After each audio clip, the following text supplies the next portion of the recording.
What's good, YouTube? It's Jay Wall. Today I got some ways you can avoid ruining your first build in NBA 2K25. Please stay to the end of the video as I have some special tips for you. Also, if you could please like, comment, subscribe on the video, and I appreciate you. Let's get to the video. So the first tip I want to talk about is the driving dunk rating costs less than standing dunk this year. I know that's crazy because last year upgrading standing dunk was so cheap to just throw your standing dunk super high.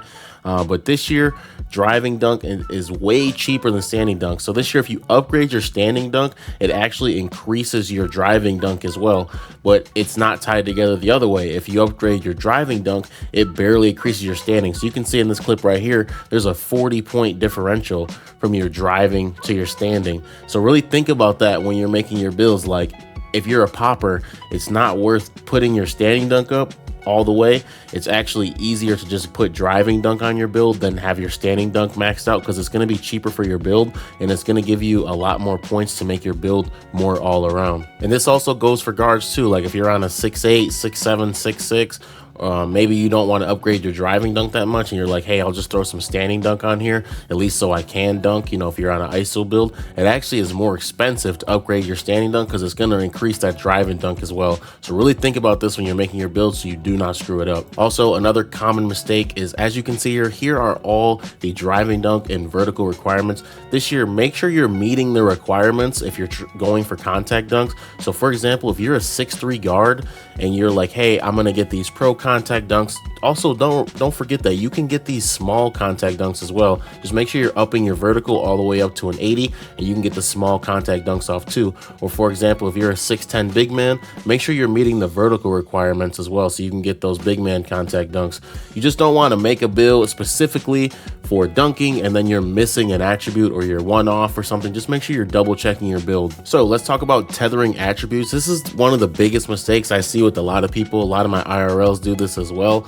So make sure you're tethering your attributes. So for example, if you put up your mid-range and then you're halfway through making your build and you're like, you know what, I don't want my mid-range as high, and then you just lower the mid-range and then you go put those points elsewhere and you're like, okay, my build's cool, I'm done. But you might have left a whole bunch of points on the table from not, you know, checking the other attributes that are tied in with mid-range. Or for example, like in this clip, you know, with the defensive and offensive rebound, you may have not noticed that you can take some points down, shave them down, and use them somewhere else. So my suggestion is, once you get your build with the main attributes that you want, like, okay, this is the dunk I want, this is the three I want, you know, this is the ball handle I want, I would, you know, remember those attributes, wipe the build clean, and then go restart again and make the same build over, and just make sure you're not missing any attributes. You know, make sure you tether those attributes down to fit exactly how you want your build and you're not wasting any unused attributes. Another tip I have is figure out the jumper base you need before making your build. So obviously this is a broad statement. I know we're not going to know the meta jump shot day one,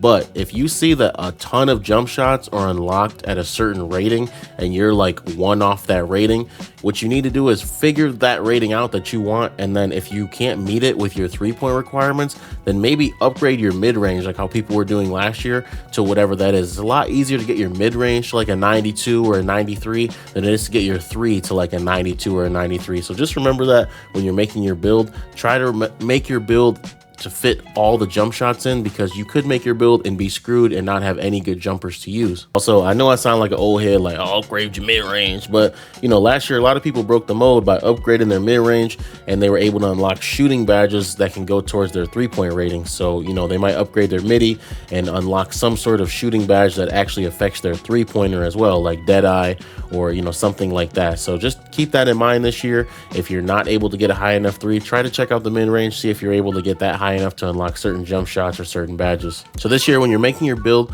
try to think about what game mode you're going to be playing. Like if you're playing 1v1 court and that's all you're going to play, why are you upgrading your pass accuracy? There's no reason for it. There's no one to pass to. It's you versus another person. If you're on 2s, do not come out there with a 6'3" guard with no defense.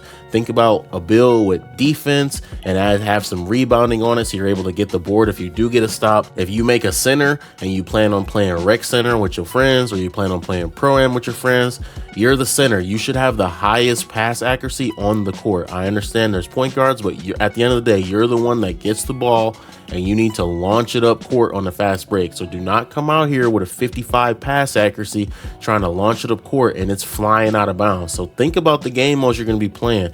You know, if you're a center and you sit on a one-on-one court all day, cool, man, you don't need pass accuracy. But really think about it. You're affecting others by the attributes you're putting up as well. So make sure you don't screw that up, because you might end up having to trash a build that you really thought was going to be it, and there you go, you just wasted $50. Really, with 2K, you probably wasted $100. So every year 2K comes out with these NBA templates and these community templates. Do not make any of these builds if you're looking to be competitive. Now, if you just want to have fun out there, that's cool, man. Go ahead, make your Vince Carter build. You know what I mean? But most of these builds are NBA players are just terrible. Like, they have no defense, or they're lacking completely in a category that they shouldn't be lacking in. And also, I know they let the content creators make builds as well, but also think about the fact that most of these builds that the content creators make, 2K looks at them and they're from 3 months ago. So the content creator might have made this build 3 months ago and the meta's completely changed. So the build's just super outdated, or it's missing something that community has already found that ends up being really good in the game. So again, I would not suggest making a Tracy McGrady build. I would not suggest making a Vince Carter build. You know, if you're trying to be super competitive, make your build fit your play style. Make sure all the attributes in the places you want them.